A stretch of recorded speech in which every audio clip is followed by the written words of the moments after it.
ሰሞኑን በተለይ በሶሻል ሚዲያ ካሁን በፊት በቻይና የሞት ፍርድ ስለተፈረደባት ናዝራዊት አበራ የተለያዩ ጉዳዮች እየተጻፉ ነው።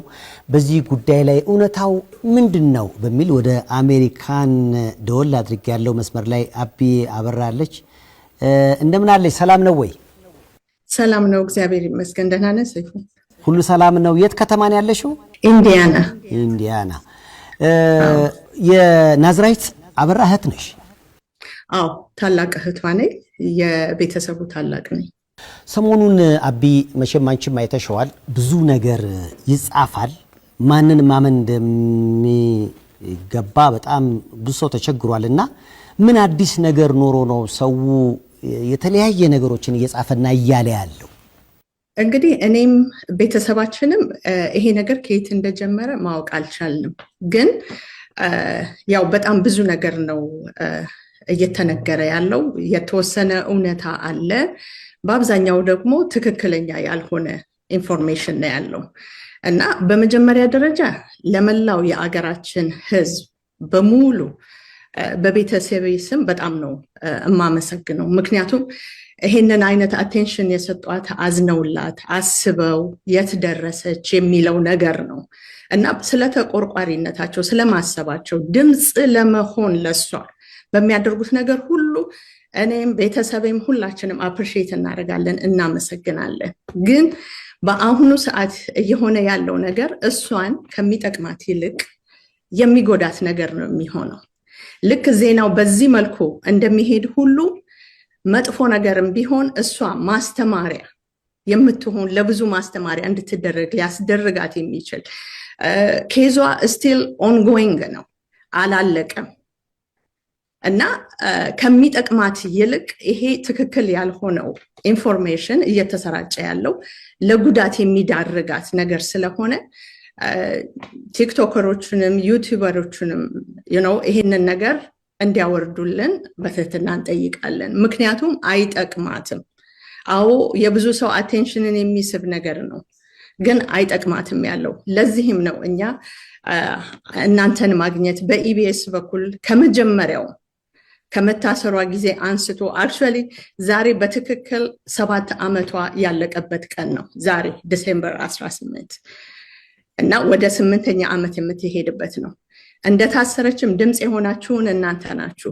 የመንግስታችንም አቴንሽን እንዲያገኝ የሀገራችንም ሕዝብ አቴንሽን እንዲያገኝ የሆነው በኢቢኤስ በኩል ስለሆነ የሚኖረውን ነገር ትክክለኛውን ነገር እናንተ ጋር መተን ለኢትዮጵያ ሕዝብም ግልጽ ልናደርግላቸው መናገር የምንችለውን ያህል ሁልጊዜ ኦንጎይንግ ያለ ኬዝ ሁሉም ነገር ወጥቶ መንገድ ላይ አይሆንም፣ ዜና አይሆንም እና አሁን የሚነገረው ነገር ለኛም በጣም ግራ የገባን ነገር ነው። ከየት ነው የጀመረው? ማን ነው እዛ ቦታ ላይ ያለው? እንዴትስ ይሆናል? አይ ዶንት ኖ። በቃ ያው አቴንሽኑ ስላለ ነው እየሆነ ያለው። አዎ እንግዲህ ለማስታወስ ያህል የዛሬ 8 ዓመት ጉዳዩ በጣም በኢትዮጵያ ሚዲያ ሲንሸራሸር ነበረ። ናዝራዊት አበራ የኢትዮጵያ አየር መንገድ የበረራ አስተናጋጅ ነበረች።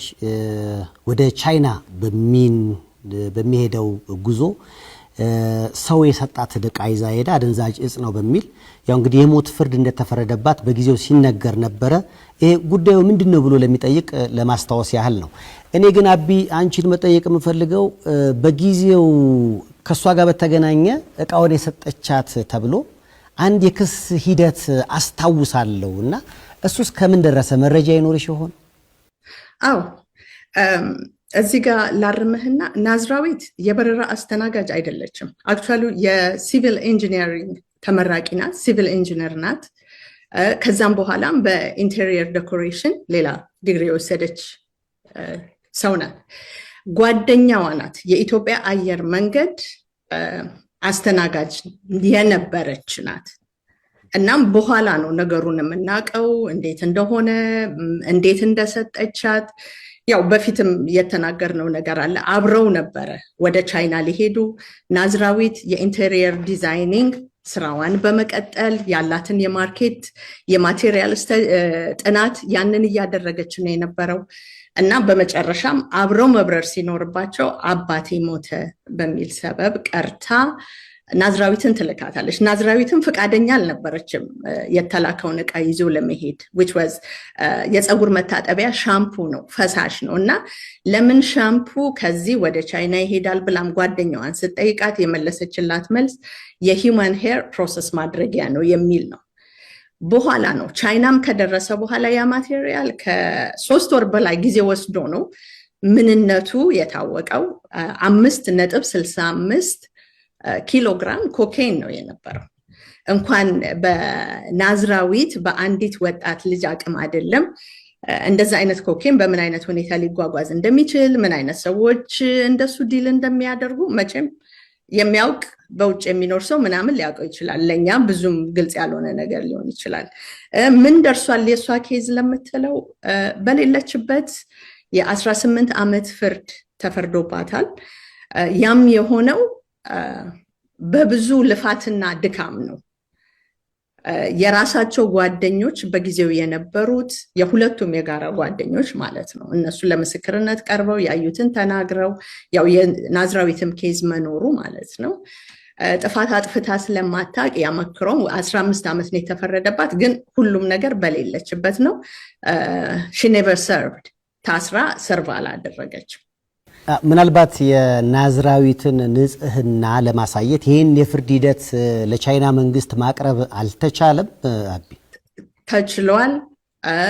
ተተርጉሞ በቻይንኛ በውጭ ጉዳይ በፍትህ ሚኒስቴር በኩል ተደርጎ ተልኮላቸዋል። ግን ስቲል በቻይና ህግ አይደለም 5.65 ኪሎ ግራም 50 ግራም which is በሻይ ማንኪያ በጣም ትንሽ የሆነ ይዘህ ከተገኘ ህጉ የሞት ፍርድ ነው። እናም ለናዝራዊትም በወቅቱ የተፈረደባት ሞት ፍርድ ነው።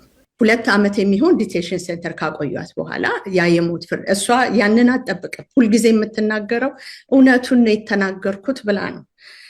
የነሱም መከራከሪያ ሀሳብ አንድ ኢንጂኒየር እንዴት ይሄንን ነገር ኩዌሽን አታደርግም፣ እንዴት አልጠየቀችም ነው የሚባለው። እንኳን እሱ አይደለችም። እኔ በመጓዝበት ሰዓት ማንኛውም ሰው መጥቶ እኔ ጋር ለእናቴ መድኃኒት አድርሽልኝ ቢለኝ 2 ሳላስብ የራሴን ዕቃ አስቀምጬ የእነሱን ይዤ እሄዳለሁ። ይሄ የኛ ባህላችን ነው። አይደለም የምታውቀው ጓደኛህ አብረው ያደጉ ካቴድራል ነው አብረው የሚማሩት የነበረው ስሊፕ ኦቨር ቤት መታ የምታድር ልጅ የነበረች ናት። እንግዲህ እዚህ ጋር ይደረሳል ተብሎ አይታሰብም። እና ያለው ነገር ያ ነው። እኔ ሌላው መናገር የምፈልገው የአገራችን መንግስት በቅርብ ነው የናዝራዊትን ጉዳይ የሚከታተሉት።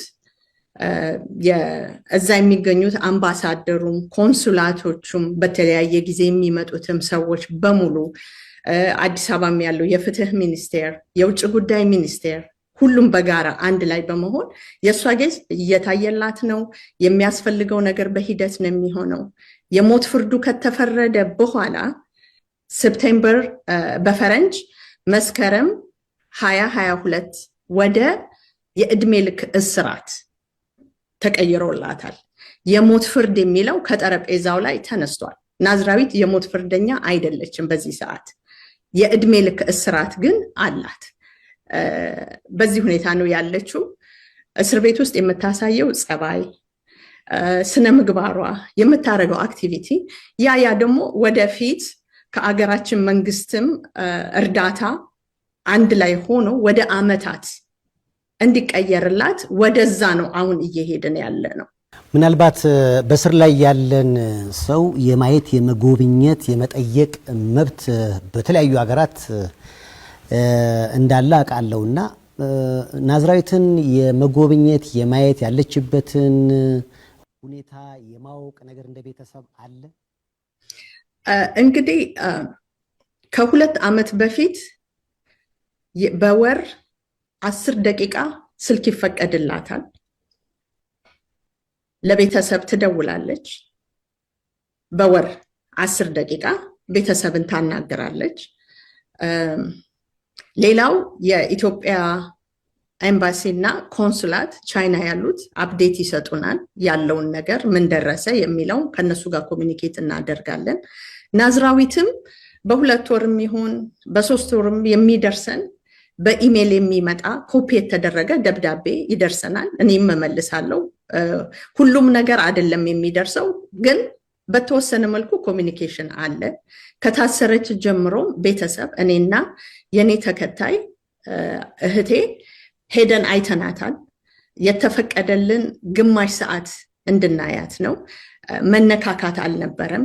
በስልክ ነው የምታወራው። በሙቪ ላይ ምናምን እንደምናየው ተከልሎ ነው። በአማርኛ እንድታወራ አይፈቀድም። ሌላ ሶስተኛ ፓርቲ ስልክ ይዞ እያዳመጠ በእንግሊዝኛ ነበረ የምናደርገው እና 2 ቀን ተፈቅዶልን በሁለት የተለያየ ቀን ሄደን ግማሽ ሰዓት አውርተናታል። አላቀፍናትም፣ አልነካናትም፣ ግን ልናያት ችለናል። በዛ ወቅት ምን አይነት የቃላት ልውጦች ነበሯችሁ? ያለችበት ሁኔታ እንዴት ነገረቻችሁ? አቢ አሁን ሲምፕል የሆነ ነገር የታሰርሽበት ክፍል ውስጥ ስንት ሰው ናችሁ ብዬ ስጠይቃት እንዳልኩ ሶስተኛ ሰው ስልክ ይዞ ያዳምጣል። ቀና ብላ አየች። ያንን መናገር አይፈቀድላትም። ታስራ የምትገኘው ጓንጁ ውስጥ የሚገኝ ማክሲመም ሴኪሪቲ ዊመንስ ፕሪዝን ውስጥ ነው። ህጉ የተለያየ ነው። ኖት ኢትዮጵያ ውስጥ አገራችን ላይ እንዳለው እስር ቤት አብረህ ቁጭ ብለህ አውርተህ አይደለም። እኛ ለመግባት ከ2 እና ከ3 ሰዓት በላይ ነው ከራሳችን እስከ እግራችን ድረስ ስክሪን ተደርገን የገባ ነው። ስንት የተለያየ የሴኪሪቲ ጌት አልፈህ ነው የምትገባው። እናም ያው የሚያጽናናትን ነገር ከመናገር አይዞሽ ከማለት ከመጽሐፍ ቅዱስ ውስጥ የዮሴፍን ታሪክ ጠቅሼ በወንድሞቹ ተክዶ ተሽጦ ግን ተመልሶም እግዚአብሔር ለሹመት ያበቃው ሰው እንደሆነ ለእሷም የሚጠብቃት ያ እንደሆነ የኔም ታናሽ እህት አንቺን እንደ ማንዴላ ነው የምትታየው፣ አገር ሁሉን የሚጸልይልሽ ይሄንን ብለን አጽናንተናት፣ እሷም ያላትን ነገር ነገረችን። ብዙም የምታደርገው ነገር የለም፣ ስራ ትሰራለች። ረጅሙን ዓመት እዛ ነው ያለችው። በአደልት እድሜዋ የቻይናን ቋንቋ ፍሉዌንትሊ መናገር ትችላለች። በአሁን ሰዓት ትጽፋለች። ካራክተሩ ብቻ ነው የሚያቅተኛለች። እንደሚናፈሰው ወሬም የተሰጣት ዲግሪ የለም። ያው እራሷን ለማሻሻል ታነባለች፣ ታደርጋለች። አንዳንዴም እዛው እስር ቤት ውስጥ ቋንቋ በመተርጎም ታግዛለች። ሼፍ ዮሐንስን ቪዲዮ አይቼ በጣም አዘንኩኝ። ያዘንኩት ለፋሚሊዎቻቸው ነው። ዌል ሪስፔክትድ ፋሚሊ፣ ሌጋሲ ትተው የሄዱ ፋሚሊዎች በዚህ መልኩ ሶሻል ሚዲያ ላይ መውጣት አልነበረባቸውም። አንድ ጊዜ ቪዲዮ ሰርቼ ነበረ። ልጆቼን ቤታችን የባለቤቴና የኔ ቤት ነው፣ የእናንተ ቤት አይደለም። ስለዚህ 20 ዓመት ሲሞላችሁ 18 ዓመት ሲሞላችሁ ይሄን ቤት ለቃችሁ ትወጣላችሁ። የገዛውላችሁ አልጋ እስከዛ ድረስ የምትተኙበት ነው እንጂ ቤቱም ሆነ አልጋው የእናንተ አይደለም ብዬ ቪዲዮ ሰርቼ የኢትዮጵያ ሕዝብ ተውት፣ በቃ ደለዘኝ ነው የምላችሁ። እንደ በርበሬ ተደልዤ ተሰጣው። በወቅቱ አብሬያቸው የምሰራቸው ቢሮ የስራ ባልደረቦቼ ራሱ እንዴት እንደዚህ አይነት ቪዲዮ ትሰሪያለሽ? በቃ ተሳቀው ቆይ እንንገራት አንንገራት ምናምን ተባብለው ቢሮ ጧት ስገባ በጣም ተቆጥተውኝ ነበር። አስረዳዋቸው እንዴት እንደሆነ። so this is an evidence for that the way we raise our kids ኢትዮጵያ ውስጥ ትክክል ነው ብዬ አላምንም። ውርስ ጠባቂ የሆነ ልጅ ማሳደግ የለብንም። በጣም ፓምፐር እያደረግን ነው ልጆች የምናሳድገው። የዛሬ ወጣቶች ውርስ ጠባቂዎች ናቸው። ያንን ደግሞ እኔ ዝም ብዬ አይደለም ማወራው፣ በኤቪደንስ ነው የምናገረው።